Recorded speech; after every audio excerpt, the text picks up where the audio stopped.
सत्संगत जी प्यार से कहिए धन निरंकार जी। सत्संगत जी, आज हम एक बहुत ही गहरी विषय के बारे में बात करने जा रहे हैं और वो विषय भक्ति। सत्संगत जी, आज संसार में हर कोई भक्ति ही कर रहा है। भक्ति शब्दों से नहीं आचरण से होती है और सच्चा ज्ञान क्या है इसके बारे में हम आज बात करेंगे। सत्संगत जी, जब कोई भी महात्मा इस प्रभु परमात्मा ईश्वर का यशोगान करता है तो उनको ये दैवी गुणों का जिक्र करते हैं और इनके जिक्र में एक विशेष बात यह होता है कि जिक्र के साथ साथ इनको फिक्र भी है कि जो कुछ भी कहा जा रहा है उसे मुझे धारण भी करना है। जो कुछ भी मैं श्रवण करूं उसका चिंतन हो, उसका मंथन हो, आचरण की तरफ भी कदम मेरे बढ़े। क्योंकि स्वामी विवेकानंद जी ने एक जगह पर कहा कि आज तक अगर किसी के बारे में सबसे ज्यादा कहा गया है तो परमात्मा ईश्वर के बारे में, भक्ति के बारे में। अगर सबसे ज्यादा किसी के बारे में सुना गया है तो भी परमात्मा ईश्वर के बारे में, भक्ति के बारे में। अगर सबसे ज्यादा किसी के लिए लिखा गया है तो भी परमात्मा ईश्वर के बारे में, भक्ति के बारे में। पढ़ा गया है, सुना गया है, लिखा गया है परमात्मा ईश्वर और भक्ति के बारे में। और इतना सब कुछ होते हुए भी सबसे बड़ी भ्रमित करने वाली बात, सबको अचंभे में डालने वाली बात, सबके लिए अज्ञानता वाली बात भी परमात्मा ईश्वर और भक्ति है। तो जिक्र करना ही अगर उद्देश्य होता तो बाबा अवतार सिंह जी महाराज जी को किसी ने पूछा कि क्या कारण है, इतने सारे धर्म है, संप्रदाय है, इतने सारे प्रार्थना स्थल है, यह नया मिशन स्थापित करने की क्या आवश्यकता रही। उन्होंने कहा दो कारण है। पहला कारण, एक तो यहाँ परमात्मा ईश्वर के बारे में चर्चा नहीं है, उसके दीदार है। तू कहे कागज की लेखी, मैं कहूँ आखन देखी। और दूसरा कारण, यहाँ पर जो कहा जाता है वह किया भी जाता है।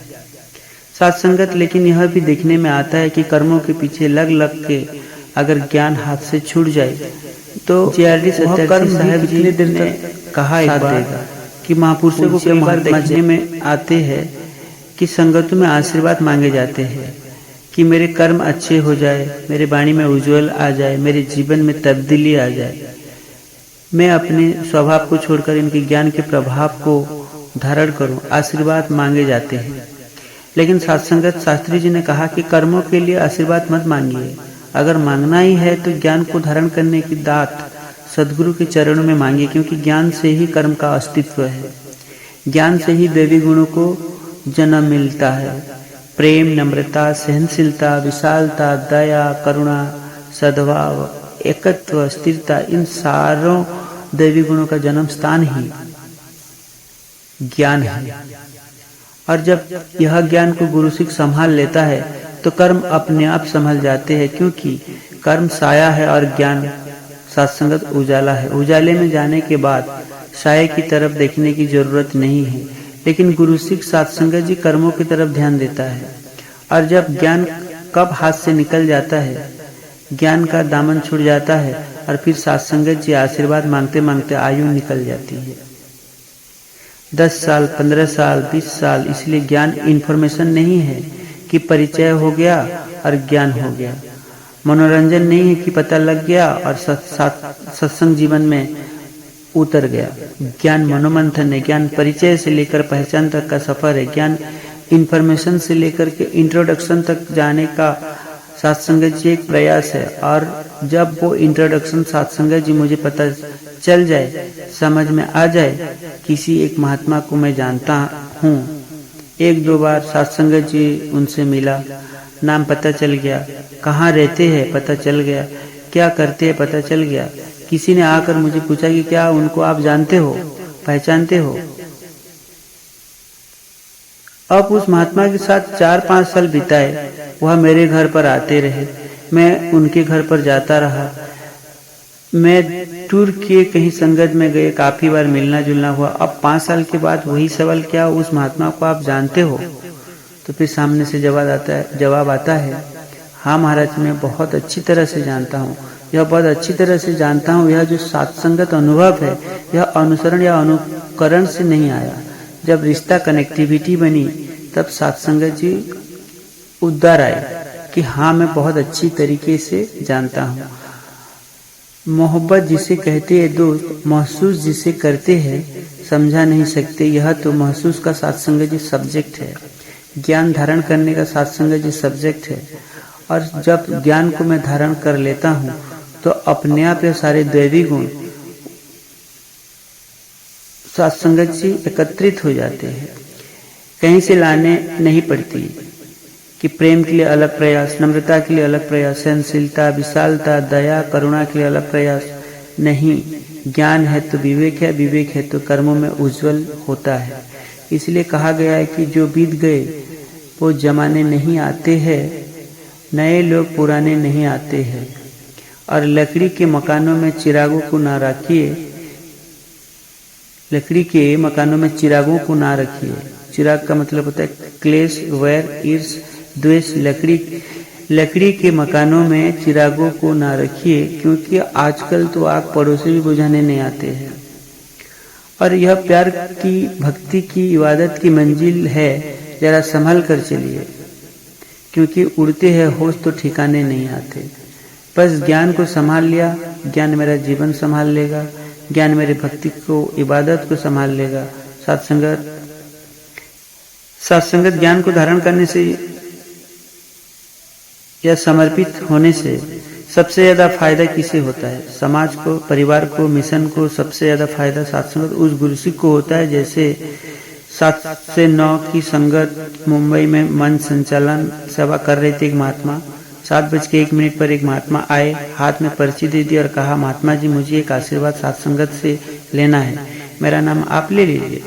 संगत चलाते चलाते आज 8:20 हो गए, उनके ध्यान से चला गया वो नाम, वो पर्ची वैसे ही डायरी में रह गई। अब उस महात्मा की ओर संचालक महात्मा जी का नजर एक हो गई। संचालक महात्मा हाथ जोड़ा और उनको इशारा किया, अब यह जो गीत चल रहा है इनके बाद आपका नाम। तभी वह महात्मा नीचे से कह रहे हैं, नहीं नहीं मुझे नहीं चाहिए। अब संचालक महात्मा जी को लगा, नाराज हो गए। जिस नाराजगी को छोड़ने के लिए मैं सत्संगत जी उस दुनिया से इस दुनिया में आया, यहाँ पर आकर भी सत्संगत जी मैं उस नाराजगी को नहीं छोड़ पा रहा हूँ। फिर संचालक महात्मा जी नाम ले लिया। अब वो महात्मा आ गए माइक पर, क्या कहते हैं, मैं 7:01 पर संगत में आया था, मैंने महात्मा जी के हाथ में, सेक्रेटरी महाशय के हाथ में पर्ची दे दी, मेरा नाम ले लो, मुझे आशीर्वाद लेना है।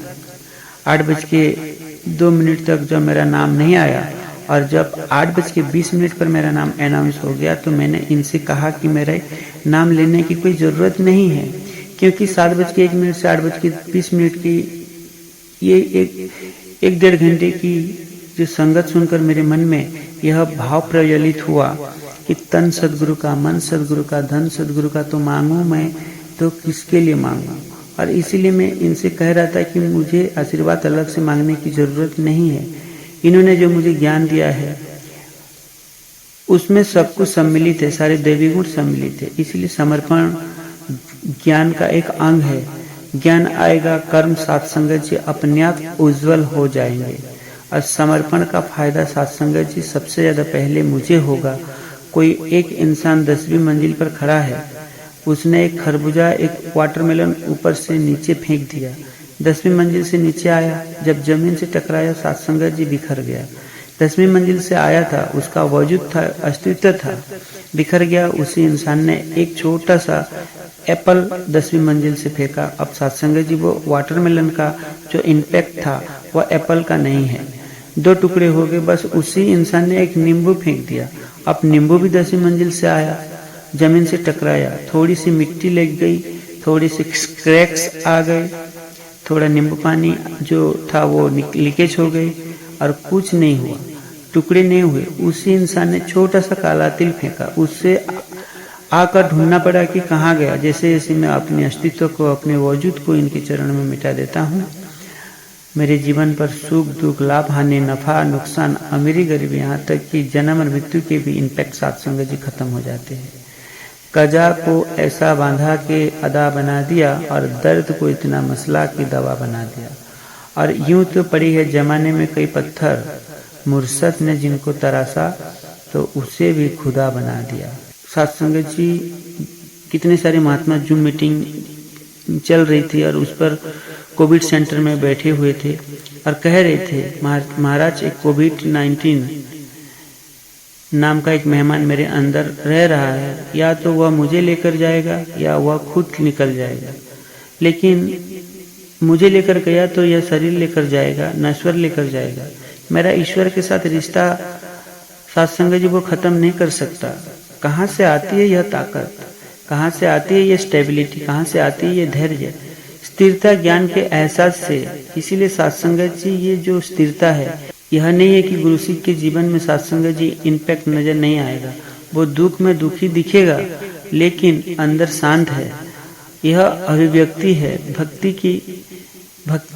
की। मीराबाई ने जब एक ज्ञान लिया तो कह दिया कि पायो जी पायो, मैंने राम रतन धन पायो, और नाच उठी। उनके नाच में भी एक स्थिरता थी, नृत्य में भी एक स्थिरता थी, और गौतम बुद्ध जी के स्थिरता में भी एक नृत्य छुपा हुआ था। अब साथ संगत वो छोटी सी एक जो फर्क है वो समझ में आ जाए, फिर साथ संगत जी वारे न्यारे है। इस जिंदगी उज्जवल होता है, अपने आप नजर आएगी, और फिर वह महात्मा सत्संग जी जहाँ पर भी जाएगा मस्ती में दिखाई देगा। कहा है कि पास रहता है दूर रहता है, हाँ दिल में कोई जरूर रहता है। ऐसे रहते हैं वो मेरे दिल में जैसे जुल्मत में नूर रहता है। जुल्मत मतलब अंधेरा, जैसे जुल्मत में नूर रहता है। और जब से देखा है उन्हें दिल की आंखों से हल्का हल्का सुरूर रहता है। अब तो आदम का यह हाल है, हर वक्त मस्त रहता है, चूर रहता है। सत्संग जी प्यार से कहना धन्य निरंकार जी।